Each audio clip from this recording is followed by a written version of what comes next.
Our next speaker had a rather interesting start in life. He went from a jail cell as a teenager to now inspiring audiences in more than 50 countries. He rose from a high school dropout to a multi-millionaire. Today, he will show you how to create residual cash flow. What's the term? To create your own wealth. Let's give it up, peak potentials, for Mr. Randy Gage.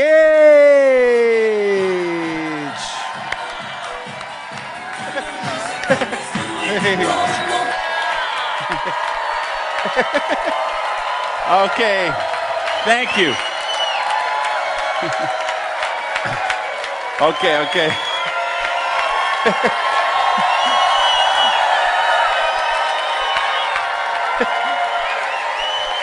Oh, yeah. Sit down, you're cutting in my time. Safe is the new risky.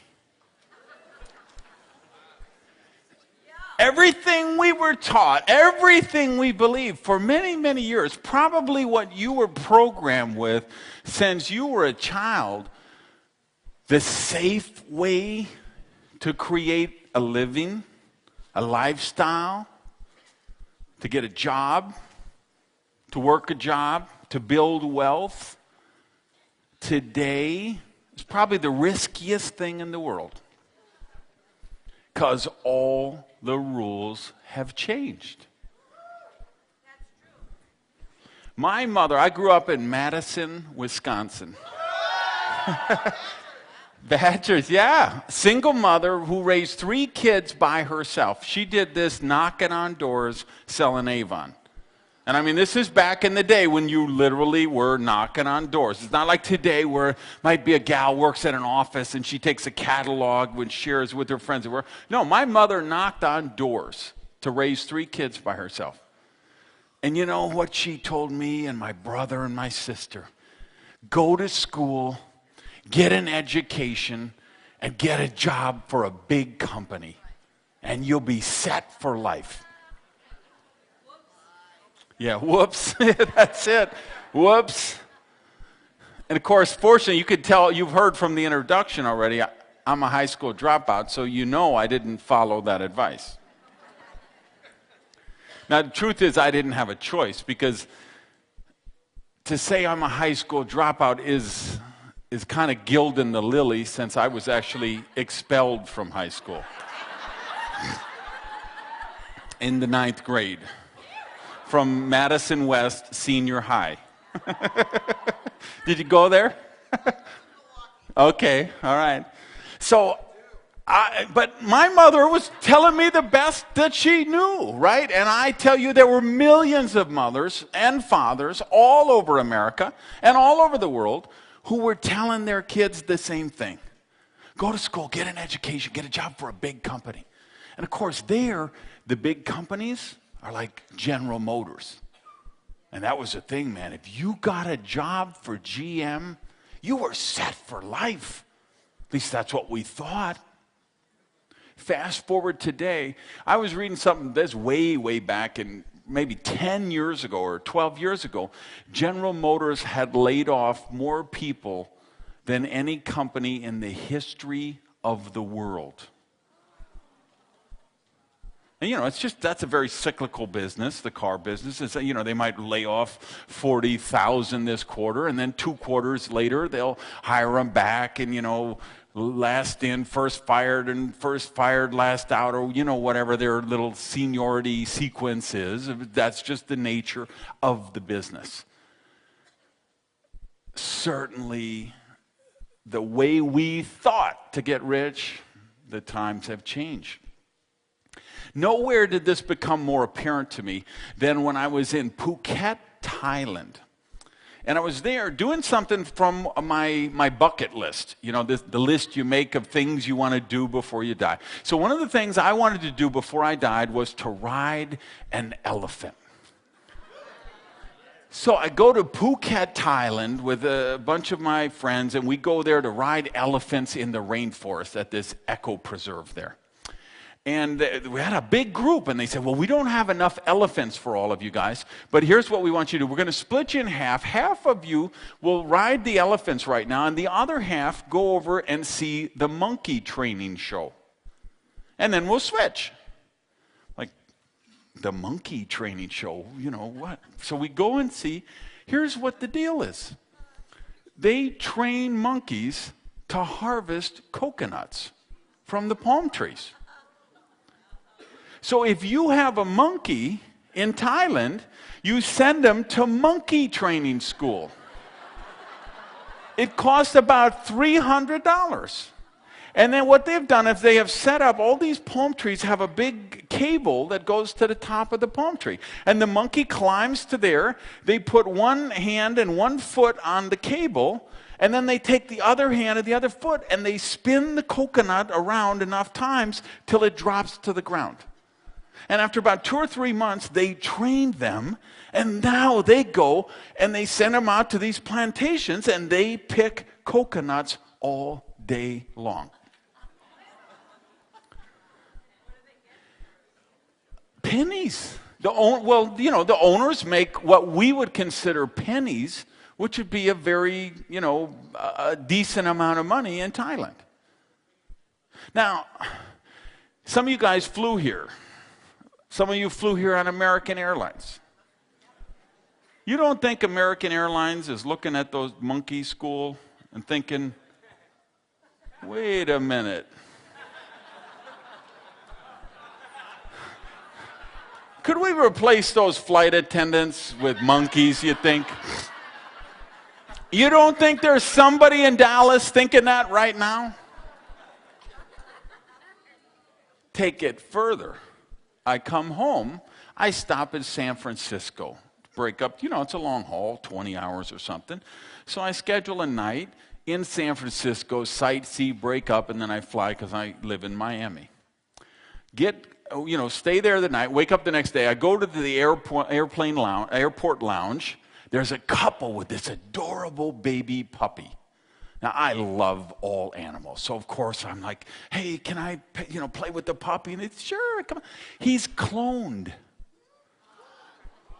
I'm like, what? They said, yeah, we're bringing him home. We just picked him up from South Korea. He's cloned. We gave the cells or whatever they do from our dog that was dying, and we, well, I don't believe this for a second, because this is the most adorable, playful puppy like you have ever seen anywhere. Then it turns out they're on the same flight home from me, and they're also sitting in first class. And the guy takes the little carrier with the puppy, and he goes back to the back of the plane like 2 or 3 times, and he's talking with people, and he's coming back. And then I get off the plane, and there's all these camera crews, and they're waiting for these guys and their puppy. Because the puppy really is cloned. And it wasn't the first puppy that had been cloned. It was just the first puppy in the United States. And the next morning, on the front page of the Miami Herald, there's the picture of this puppy that I'd been playing with. Now, we can debate the moral and the ethical implications of cloning for decades, and we probably will be. But that doesn't change the fact it's here. It's happening. They've cloned sheep, and they've cloned camels, and they've cloned horses, and what they're doing with stem cell research with humans. Who knows where this is going to go? But here's what I do know. The economic model we have is broken. It doesn't work anymore. To grow up, get an education, work for a big job, right? Big company. It doesn't work. I came here on a plane with a ticket purchased. I'm the last person left on earth, perhaps, who has a travel agent. I'm kind of embarrassed to admit it, but I really do. I have a travel agent. I have the same travel agent that I had 30 years ago. That's how long I've had this travel agent. Now, it's funny, when I first started going to her, she had an office with 6 or 7 people working in it. They all had a desk, and they all had those phones with the 5-button lines that flashed, and they'd all be sitting at their desk and answering phones, and people would be sitting there, and they'd be booking cruises and booking vacations and things. Now, she works out of her home. She has an assistant who helps her answer the phone now and then. Those other 5 or 6 jobs that used to work for her, they don't exist anymore. They've been replaced by technology. Video stores, right? I live in South Beach. We had one of the coolest video stores in the world. One of those, they did all the art house films and the cool films and the documentaries. They had 100,000 titles. It's a neighborhood store. It wasn't a chain. So, and I don't watch many video, but I'd go in now and then. So I might get in once or twice a year. So I go in, and it's like half the store is gone. And there's like things on the floor where the shelves used to be. There's a guy working behind the counter. I'm like, dude, what's going on? And he's like, don't you know? Nobody goes to the video store anymore. They get them from their cable company. They watch them online. They stream them, download. Oh, I never really, yeah. So it used to be 5, 6 guys working in that video store. Now there was one. Those other 5 positions, they're gone forever. I go back a month later to eat lunch at a little restaurant next door. There's paper all over the windows. The store is completely closed down. So the last job left in the video store is gone forever. That's the disruptive technology Rand was talking about last session, right? When disruptive stuff happens, like technology, it changes the whole playing field. So everything has changed. So you look at this and you say, and if you work for one of those big companies right now, you have a target on your back. And the longer you have worked for that company, the bigger that target is. Because all the rules have gone upside down. It used to be, you could say with pride, I have worked for this company for 32 years. And you were honored for that. You were celebrated for that. You know what happens today? They say, he's been here 32 years. You know what we're paying for health care for this guy? And insurance and vacation pay. Isn't there some kid we could hire that just got out of school who'd work for half his salary and get 2 weeks vacation instead of 12 weeks vacation, and less health care and less benefits and less this and less that? And the longer you have worked for that company, the bigger the target on your back. Safe is the new risky. You want to create wealth today, you have to take charge of your own economy. You have to create your own prosperity. You have to be the boss. Now, he was talking even this morning, he was talking about, the negative news in the economy and all that. This year is the best year I've ever had. It's better than last year, which was the last best year I ever had, which was better than the year before, which up to that point was the best year I've ever had. I've had the best year I've ever had for about 17 years in a row.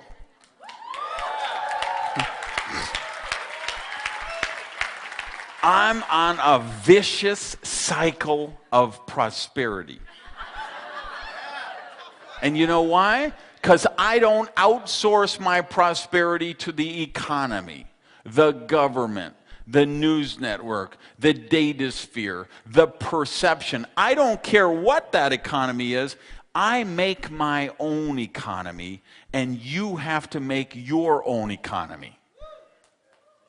So next time someone says, what are you doing about the recession? What are you doing about the economic downturn? What are you doing? You say, I choose not to participate in it.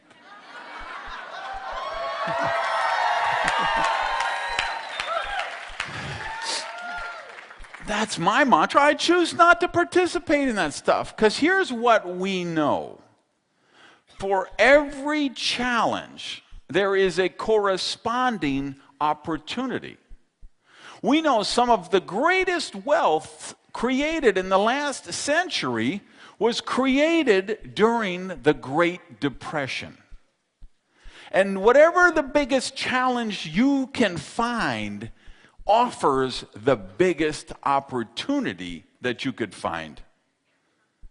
The real estate bubble. Oh, it's collapsing. Reading the paper a couple of months ago, here's a guy, you know what he does? He goes and he buys foreclosed homes from the banks, and he sells them back to the owner that they're foreclosing on. So the guy buys a house, right? He bought it at the peak of the market. It was valued at $250,000. What's it valued today? 110 or something like that. What does the bank sell it for? 30, 40, whatever. So this guy, and they're telling the guy, okay, yeah, you can't pay the mortgage, we're throwing you out of your house, right? But they're still in there while these proceedings are going on. So this guy goes and buys the house for $40,000, let's say, from the bank. Then he calls you up, who's being foreclosed on, and says, how'd you like to keep your house? How about if I resell it back to you for $80,000? Because the $80,000 is now a payment that you could afford and you could stay in your house. And they say, wow, that's great. We don't have to disrupt the family. We don't have to move the kids. We don't have to change school. And we can keep our house and start to build equity again and restore our credit and still live in our dream home. And this guy makes $40,000 without ever even really taking possession of the property. Is that ingenious? It's just an opportunity created by a challenge. All prosperity is a value for value equation. And prosperity is infinite. All true prosperity is infinite. Because remember, money is just a meme, a mind virus. A mind virus is something you get programmed. You get infected with a virus, just like your computer on the hard drive gets infected. Your mind gets infected with a virus. There's mind viruses going around all the time. This was the source of, the topic of my last book. What are all the mind viruses about? Money is bad. Rich people are evil. It's spiritual to be poor. It's noble to be poor. Those are just mind viruses. We get infected by organized religion is one of the guiltiest parties. Governments are one of the guiltiest parties. And of course, what I call the data sphere. TV, radio, internet, movies, newspapers, magazines, email chains, social media sites. They're just infecting you with these mind viruses. Well, money, if you see this $100 bill, this is just a mind virus. This has no intrinsic, inherent value in and of itself. It's just, particularly in the United States, because there's not, back in 1971, President Nixon took the dollar off the gold standard. At that point, money still had a value because there was a corresponding value of gold in Fort Knox. The day that changed, this became worthless. So the government says, this is worth $100. But what's the truth? There's 10% inflation. Now it's worth 90 cents. Another 10%, it's worth 80 cents.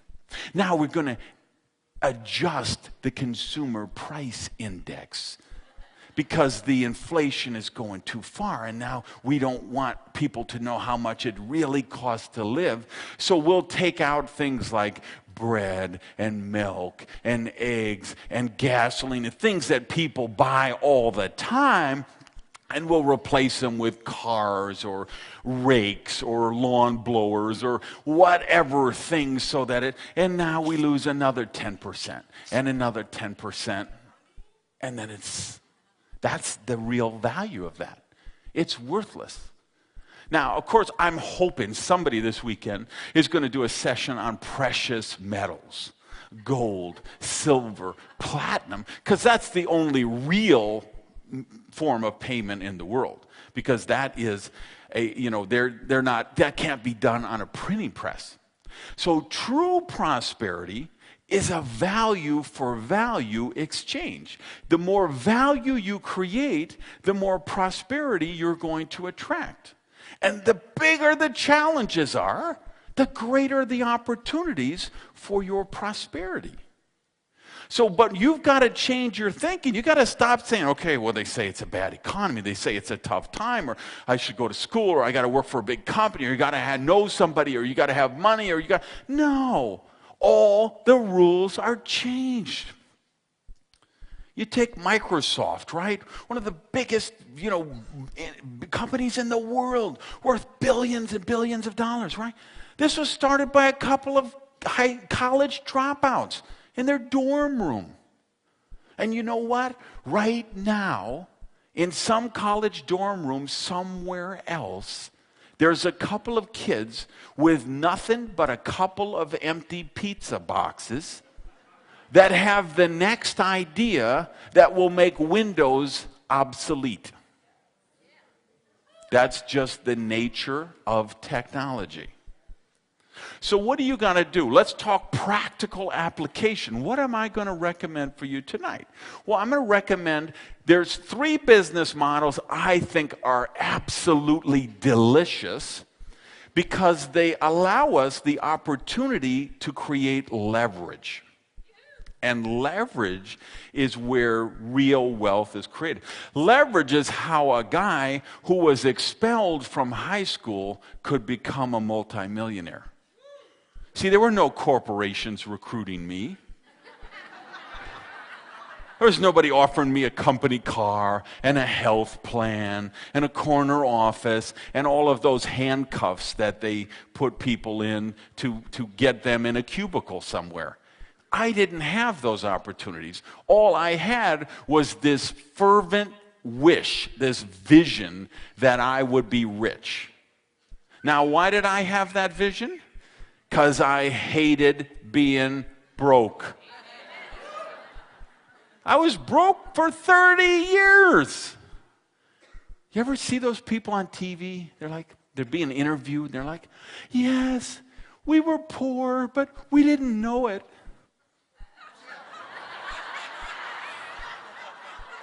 Really? Because I was poor and I knew it. And I hated it. Poverty sucks.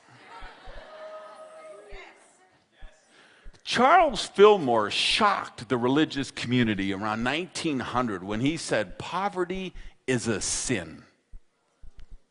Shocked, and I'm still, seminar audiences are still shocked to this day, 100 and some years later, when I will affirm that when I'm doing one of my prosperity workshops. But I really do believe prosperity is a sin. And depending on which way you look at it, so cancel. Poverty, because here's where we go with this. See, sharp audience. I knew I could count on you guys. If you want to look at the biblical thing, right, you can go back. The Bible was actually written in Aramaic. And if you go to the original Aramaic, sin means to miss the mark. And see, I love that definition because I do believe poverty is missing the mark. I'm one of those crazy people who actually believes you were born to be rich. I really believe that. We were all born. We weren't all born rich. A lot of you were born poor, like I was. But you were born poor with the assignment to go out and become rich, because that is your natural progression. You look at those, the stages he talked about this morning, level 1, 2, 3, life equals A, B, C, D, E. That's the progression. I love that session. That was brilliant what he talked about this morning. And I just resonated with that because I think that's, as we develop our prosperity consciousness, that's how we should go. Now, some of you might have done the Course in Miracles. Course in Miracles, they define sin as a lack of love. And see, I'd be okay with that definition too. Because I would agree that it's a lack of love, because we're not accepting the love or the prosperity or the abundance that is our birthright when we live in poverty. We are meant to live lives of wealth, abundance, and prosperity. And true prosperity is infinite. Like love. Love is infinite, right? The more love you give away, the more it get back. Hugs. Hugs are infinite. Hey, give me a hug. Well, no, I've only got 8 left and the weekend's coming up. What is that? Doesn't make it right. The more hugs you give away, the more you give back. And money, this is just a mind virus. This is just some crap the government makes up to keep you enslaved. I think there's going to be a rush for this stage when I get done. So, true prosperity is value for value exchange. To create wealth with true prosperity, we want to use leverage. You know, that's why I loved Rand's session on licensing, because the licensing is a perfect example of how to use leverage. And if you look at, what does Madonna do? She uses leverage. She writes a song once and it gets downloaded 10 million times over and over and over. And then it's, the t-shirts and the concert and the albums and the posters and the whatever. What did J.K. Rowling use? Leverage. Ford, Firestone, Carnegie. Look at all the J. Paul Getty, Woolworth, Edison, all of them. How was the biggest wealth created? They all used leverage. If you read Think and Grow Rich and you look at, the 100 different people that Napoleon Hill studied with and mentored with for 20 years, the seminal work on personal growth and development, what comes out over and over and over again? Leverage. So I said there's 3 business models I like, and one I'm going to recommend tonight and I want to share with you for a few minutes. Here's the 3 business models I like. Number 1, and these are in no particular order. I like all 3 of them, and I practice all 3 of them. Number 1, information entrepreneur. This is what Harv was talking about in the video when he talked about creating that funnel. No matter what, if you know etiquette, you could be an information entrepreneur. You got ideas on how to raise a healthy, happy children, you can be an information entrepreneur. You know how to invest in real estate, you know how to invest in the stock market, you know how to repair old houses, you know how to renovate old boats, you know how to hit home runs in softball, you know how to putt in golf, you know how to play the violin, you know how to teach, how to learn to play the piano. Anything you know which you're good at, you could become an information entrepreneur if you've got information or skills that people would pay you money to learn. So I like that, and I do that. I've never considered myself a speaker. Even you've heard, I spoke in 50 different countries. I spoke to more than 2 million people, thousands and thousands of speeches. But I've never considered myself a speaker. I'm an information entrepreneur. And speeches and seminars are one of the ways that I sell my information.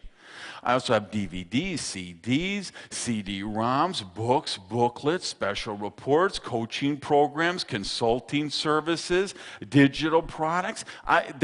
People can buy my information in whatever medium works best for them.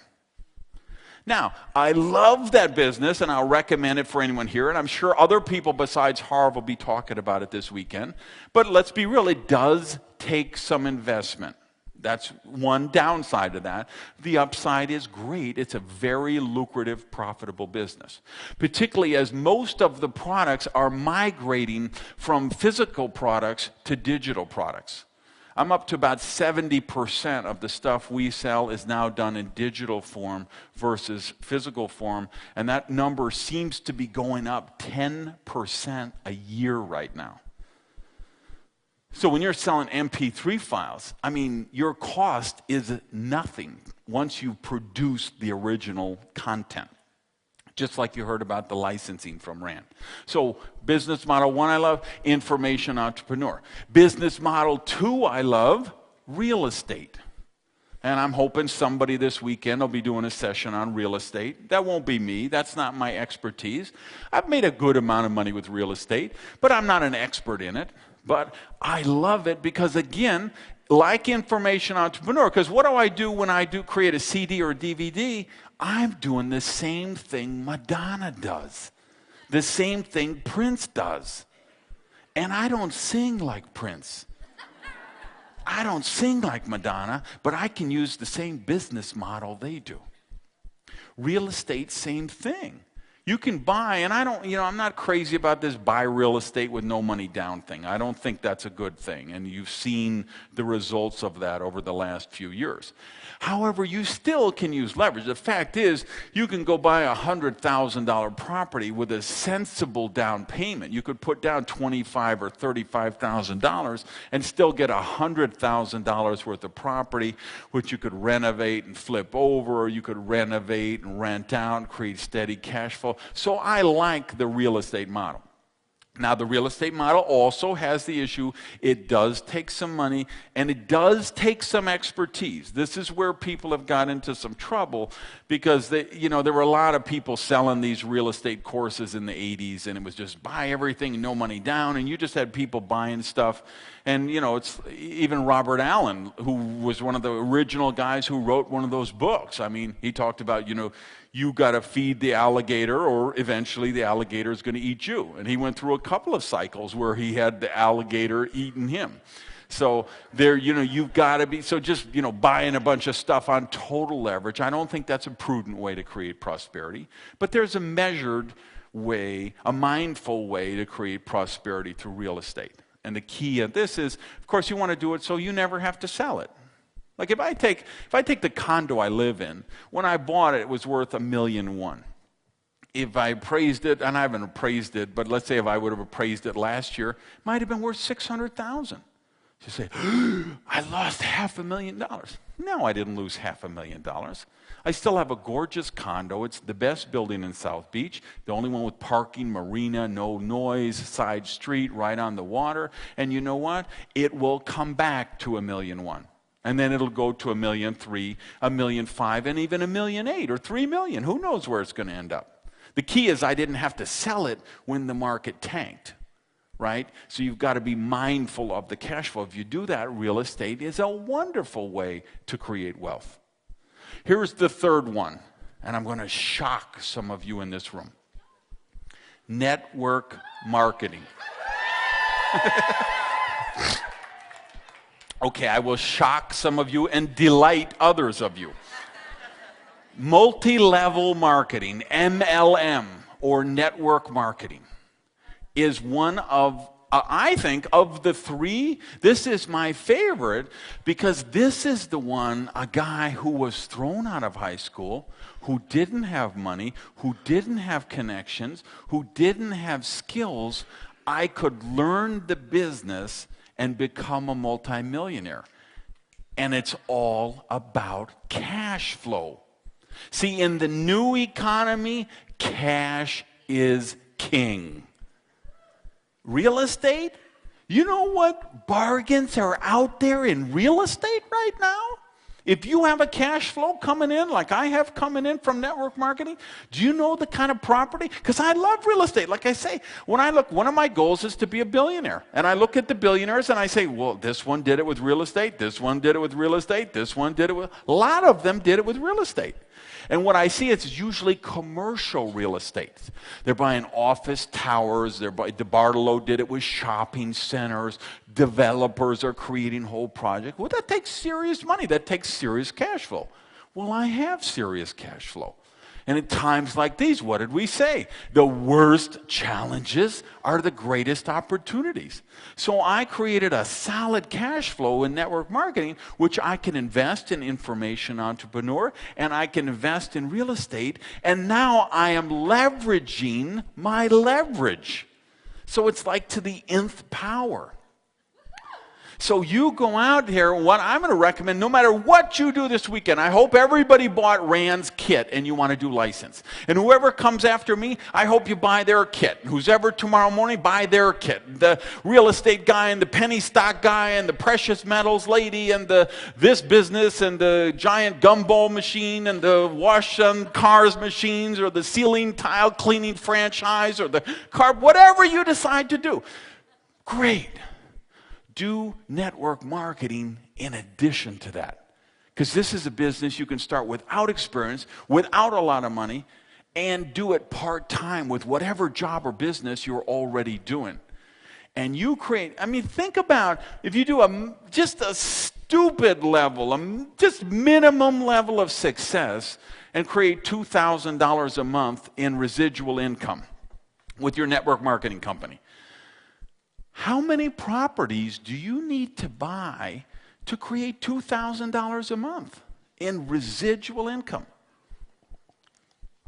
How many CDs would you have to buy? How much money would you have to have in the savings account, at 2.3% or whatever they're playing right now? How much money would you have to have in the bank to get $2,000 a month? $5,000 a month. Just $5,000 a month, residual income from network marketing, which I can show you how to do in your sleep. If you're a brain-dead moron on crack, I can show you how to make $5,000 a month like that, right? And now, how many properties would you have to buy? You'd have to have $1 million worth of property with positive cash flow. And ask how many real estate investors right now, how many properties they have with positive cash flow, because it ain't that many. Ask how much money would they have to have in the bank, how much money would they have to invest in a different type of business to create $2,000 a month, $5,000 a month, $10,000 a month. I'm going to talk today, for you guys serious, I'm going to talk about creating $100,000 a month residual income. And you would be shocked how many people in Herbalife and Shackley and USANA and Amway and New Skin and Old Skin and In Between Skin, how many of these people, us who are making $50,000, $75,000, $100,000 a month with no overhead, no employees, no personal guarantees, no contracts, no offices. So let me tell you how it started. 32 years ago. So Thursday night, and the phone rings. It's my business partner. We're running a restaurant together, losing our shirt. So Jimmy calls me. What are you doing Saturday afternoon? I don't know, why? So I met this guy. I was at the gas station, filling up my car with the gas. Guy started talking to me. He's coming over to the house. And I want you there to protect me because I think it's Amway. I'm 20 years old. I say, Amway? What's Amway? He says, Amway. It's that thing, they draw the circles, and they put the circles underneath the circles about making the money. I say, Jimmy, I don't know nothing about circles. I don't know nothing about Amway. But if it's about making money, we need to make money because we ain't making any. He says, come over to the house Saturday afternoon. So I go to his house Saturday afternoon. The guy shows up. His name is also Jim. He gets a yellow legal pad, just like this, a red pen, and he draws a circle. And he writes, you, in the circle. And then he drew 5 circles under the circles. And the 5 got 5 was 25. And those 5 got 5, 125. And 6, 25. And 3,000, 125. And 15,000 and 78,000. I'm like, I'm in. So you can see what a good, so Jimmy, of course, he has to sign up so he can sign up me. So you can see what a good job I did of protecting him. Now, I'm this 20-year-old pathologically shy guy with no people skills who needs a lot of personal development. You heard, I was in jail at 15 for armed robbery. I was a teenage drug addict. I was a teenage alcoholic. I made a lot of really bad choices, okay? I come from, in my family, when we have a family get-together, our motto is, we put the fun back in dysfunctional, okay?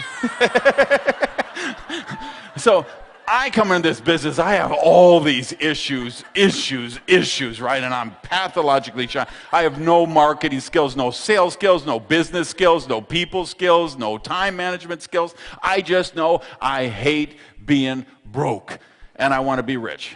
And in those days, when you joined the Amway Corporation, you got a 3-ring binder like this thick.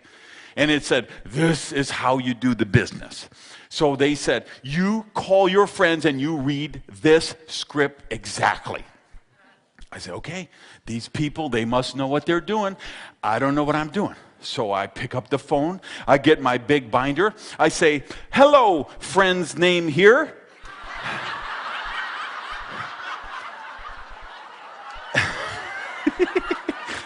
This is your name here, and I have something I'm really excited about, and I'd like to share with you. What would be better, Tuesday night at 7 o'clock or Thursday night at 7:30?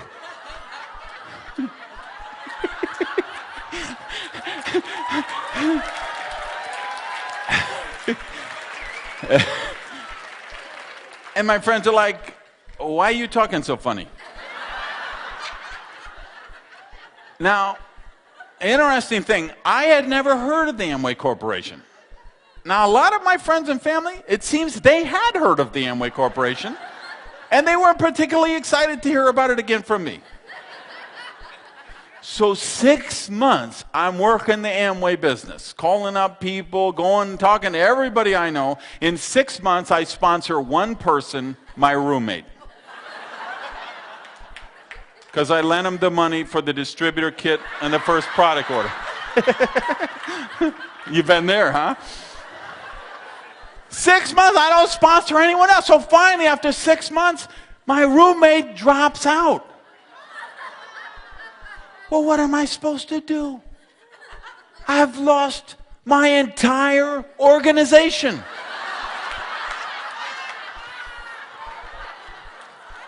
So I quit. But of course, I've already prospected everybody I know. So of course, when anybody joins anything like that, they say, call Gage, he's into those things. So a couple of months go by, I get a call and he says, I got a deal just like Amway, only better. Well, I liked Amway. So he comes, shows me the deal, I'm in. Sign up the roommate. Same deal. 3-4 months go by, roommate drops out. I drop out. Couple of months later, ring, ring.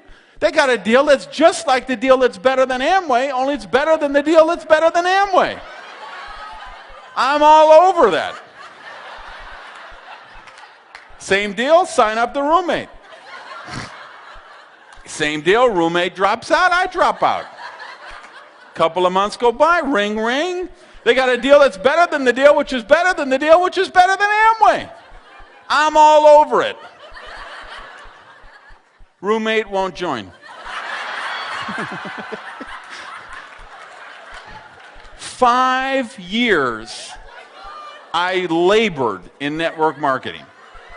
5 years I bought products. I bought tapes. I went to meetings. I drove my broke-mobile Plymouth, okay, and parked it in the back behind the restaurants, or 2 blocks down the street, so they wouldn't see my rusted-out broke-mobile, so I could go in and talk about traveling the beaches of the world. And we have joy, and we have fun, we have seasons in the sun, and the... 5 years I lost money. 5 years I tried to sell the dream, losing money. And after 5 years I say, this dog don't hunt. There's something wrong with this picture. Either these people lied to me, and there really is no such thing as duplication, or there's something wrong with me. And so I started to do some critical thinking. It took me 5 years, so you know I'm a slow learner, okay? It took me 5 years, but now I start to do some critical thinking. So I say, well, was Amway a good opportunity?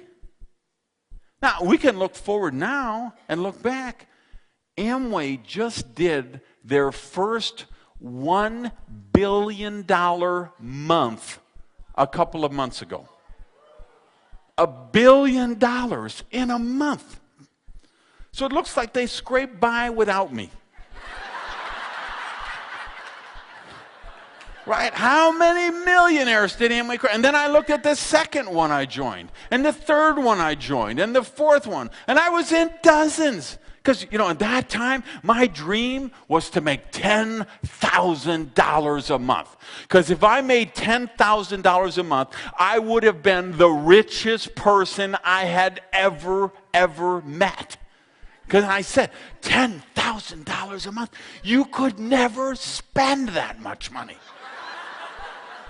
Because coming from where I was, those days a car payment was like $200 a month or $150 a month. Your rent was like, you could buy everything you needed for $1,000 a month. And I'm like, who could possibly spend $9,000 a month? You couldn't spend that money. But meanwhile, I wasn't making any money, so I said, well, I'm not doing it in one program. What I need to do is I'll join 10 different companies. And I'll make $1,000 a month in each of them. And they don't compete with each other because they're all different product lines. And this one has a car polish, and this one gives a free bonus car so you could use the polish for that. And this one sells long distance service, and you need long distance service to build the other one. And this one, and of course that doesn't work. You could build one company only. But I didn't know that. So I'm trying to. So by 5 years in, I've been in literally dozens of companies. And when I look back, I say, there are people who were making money in those companies. There were people who were driving free bonus cars in those companies. There were people walking across the stage with those big bonus checks in those companies. There were people creating wealth, and they had the same compensation plan, the same product line, the same marketing materials, the same everything. What was the one thing different in the equation? Me. So I said, duplication has to be real because there's people doing it. What do I have to change? So I began my study of the profession of network marketing, which I have been on for another 27 years since then. And I learned a couple of things. See, the difference, here's the thing with, and by the way, why should everyone in this room do network marketing? It's the best benefits in the world. You pick the people you work with. You choose the hours you work. Great tax advantages for a home-based business. Great travel opportunities. Unlimited income potential. Doesn't matter if you're young or old. Doesn't matter if you're woman or man. Doesn't matter what your education or your lack of education is. The only ceiling in this is what you set on yourself. And the best part of it, you become successful by helping other people reach success. See, network marketing, you get paid exactly what you're worth. Now, that's either going to scare the hell out of you or it's going to liberate you. Because you get to choose. That's the good news. You get to choose. You can be the slumdog or you can be the millionaire. But you make that choice. And you make that choice by who you become. Because network marketing is like the ultimate fast pace of personal development. I had to grow myself. I had to develop people skills. I had to develop self-discipline. I had to develop time. I had to develop character. But here's the difference in network marketing versus the corporate world or any other business. When you join a network marketing company, you have this whole sponsorship line of people above you who have a vested interest in your business success. That's what makes the learning curve in this. So any other business, you go to that and there's, you join a company, that person doesn't want to train you. Because you know why they don't want to train you. Because they're going to say, here's the new guy. He just graduated from college. Would you give him some training? You're saying, as soon as I trained this kid, the target on my back just got bigger. And pretty soon, how long is it going to be? You don't think of this corporations, we talk about the monkeys with the coconuts. How long is it going to be before they say, well, we could just clone 15 of him, so why do we need you and you and you? Where are we going? Monkeys harvesting coconuts, cloning, who knows? All I know is I'm taking care of my own prosperity. So in network marketing, you create the value and you get paid what you're really worth. You help other people become successful, you become successful. Now, why don't more people do it? Because they think it's a sales business. Let me tell you a secret, what I learned. It's not a sales business. The people who sell stuff in network marketing, they don't make a lot of money. This is the difference. One of the training albums I did was how to become an MLM rock star. Because what I learned is there's two kind of people in network marketing. There's the MLM grinders, and there's the rock stars. And the grinders, they're always sponsoring more people. They're trying to replace the people who drop out. They're like the guy at the circus who's spinning the 5 plates, and he gets to the 5th plate, and then he's got to go back to the first one. And they have to do all the presentations. They have to do all the meetings. They have to do all the trainings. They're like the superhero of their organization because everything is about them. Those are the grinders. They don't get any residual or very little residual, and certainly no passive. But at the higher levels of networks marketing, the MLM rock stars, you know what we've discovered? That it's about culture. You create the culture for your team. And if you create the right leadership culture, this is where the duplication lives. And so you create this leadership factory. And you teach people how to develop these skills. And it's not about sales. See, because what happens is most people know network marketing from looking on the outside. And what do you know what they see? The buttons and the bumper stickers and the yard signs. Lose weight now, ask me how. The buttons and the signs and the intersection and the flyers on the cars. Let me tell you a secret. I don't go around putting flyers on cars. I don't put buttons in my Ravazzolo suits. I don't have magnetic signs on the side of my Vipers. That's not how I built a huge organization. I built a huge organization understanding that it's not a sales business, it's a teaching and training business. So most people, they see the buttons and the bumper stickers and the yard signs, and they think, well, that's how the business. They say, well, tell me what I have to sell, and then who do I have to sell this stuff to? And who am I going to get to sell this stuff? Those are the grinders. Those are the people that make $200 a month, and they do it for 30 years. The rock stars, what I do when I join the business, I say, after I learn this, I say, I'm going to look for people with good teaching skills. I want yoga teachers, softball coaches, kung fu instructors, ballet teachers, school teachers, college professors, professional speakers, HR resource trainers, people who have good teaching skills. Because see, if you're a real estate person or an insurance salesperson or a timeshare salesperson or a car salesman, you got 10 people a week pitching you on network marketing, don't you? If you're a school teacher, nobody's talking to you because they think it's a sales business. See, me and my people and people who follow my system, we're the only ones talking to the school teachers. I don't want a super real estate salesperson in their $1 million round table because they're going to go out and sell distributor kits. And they'll sponsor 30 people in a month, and 29 of those people are going to drop out the next month. You know who I want? I want the housewife in Idaho who's teachable, who will follow a system. How have I created a huge organization around the world? 95% of the people I brought into business have never been in network marketing before. They got a dream, they're coachable, and they follow a system. To become a rock star, it's about the culture. It's about the system. You create a step-by-step duplicable system. This is the tool. And everything like in my team, it's all plug and play. I don't want to teach people how to draw on a whiteboard with 27,000 circles and memorize an hour and a half presentation. We created a presentation on a DVD. So I can sponsor you into the business on Monday, and you could be adding people to your team on Tuesday. Because you bring them over to the house, you take a 30-second introduction, you put a DVD into the player, they see the presentation, and you hand out the packets at the end of the presentation. And the person in the living room says, hey, I could do that.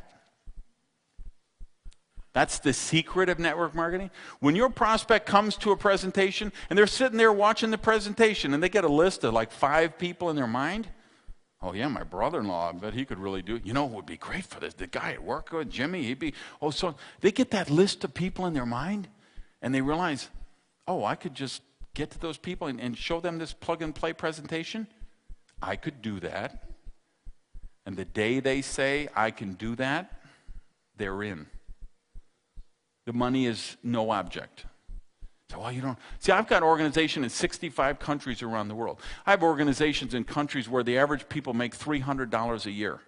And they pay $800 for an activation order to join my company. In a country that makes $300 a year. You say, how is that possible? Because when somebody wants it, they find the money. Let's suppose, I just sold one of my Vipers, right? I just sold I had a SRT, supercharger, everything. I spent, like $75,000 just in modifications with this car. It pulled 734 horsepower at the wheel, dyno tested, right? So I just sold that last week because it's an old one, right? And I, had too many cars. But, so what if I would have brought that here? And I say, who's got, $1,000 cash? Most people today, they don't have $1,000 cash, right? But if I would have said, I brought my old Viper, that old broken down thing, it barely goes 200 miles an hour anymore, I'm just selling this thing. First person gives me $1,000, it's theirs. Every single person would find $1,000, wouldn't they? You say, I know what that car is worth. I could buy it one day. I could turn it around and sell it the next day. You'd call your brother-in-law. I will wash your car every week for the next 2 years. Just lend me the money. I will do this. I will clean your house. I'll do the construction, clean it, whatever. Same thing. You get a call from the hospital. We have your 6-year-old daughter here. Her leg is broken. She needs surgery right now. It's $1,500. We don't take insurance. We need cash. You'd find it $1,500, wouldn't you? You just would. When the dream is big enough, the facts don't count. We sell dreams. That's what I sell in my business. I'm not in peddling this and that. I'm selling dreams. And then I'm finding people with good teaching skills, good training skills. Here's what I would tell you. At that point, 5 years into the business, I had to decide, is this duplication thing real? Or is this just a bill of goods these people are selling me? And like I say, I went through that, that real critical thinking period and realized it is real. There are people who are doing it and doing it successfully. But the difference is they're not the grinders. They're not the peddlers. They're the people that understand you gotta have a system. Step by step by step. This is the first thing you give to prospect. Here's the package you give them. Here's the second step. Here's the package you give them. Here's the follow-up process. Here's the package you give them. How do you automate it? How do you systematize it? And how do you make it scalable? If I look at now, if I would have gone to a party some years ago, if I went to like my friend Terry, he owned 3 Burger Kings. We'd go to a party, let's say, and people say, what do you do? And he'd say, I own 3 Burger Kings. They'd be like, wow. They ask me, what do I do? I'd say, I'm in network marketing, They're like, oh, well, keep away from that guy. Fast forward today. Now me and Terry, let's go to a party. Well, he doesn't have 3 Burger Kings, he has 2 because he closed one down. He's got hundreds of employees. He's got hundreds of thousands of dollars worth of personal guarantees.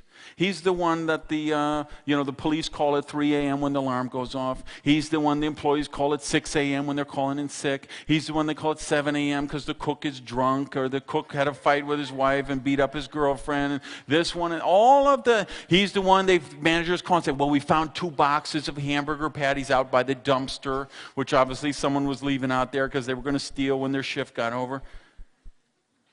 And then we have me, who I've learned the system. I've learned the science of the business. 6 years ago, I got in this company, put this system to work, and in 6 years, I've been serious, okay? I've sponsored 200 people in 6 years. You say, oh, that's a lot of people. No, it's not. Divide that by 60-some months. How many a month is that? That's not hard. You know what's hard? What you do is hard. You doctors and lawyers and nurses and that's hard. I wouldn't want your job, okay? I go to that party today. Here's Terry with his hundreds of employees and all the personal guarantees and OSHA and health department and everything. And there is me, sponsored 200 people. I now have 200,000 people in my team. I make over $1.5 million a year residual cash flow working from home in my underwear. Who's the king of the party now? Safe is the new risky. Forget that economic model is broken. The new model is take charge of your own prosperity and do it today. Peace. I love you guys. Thanks. Renegade!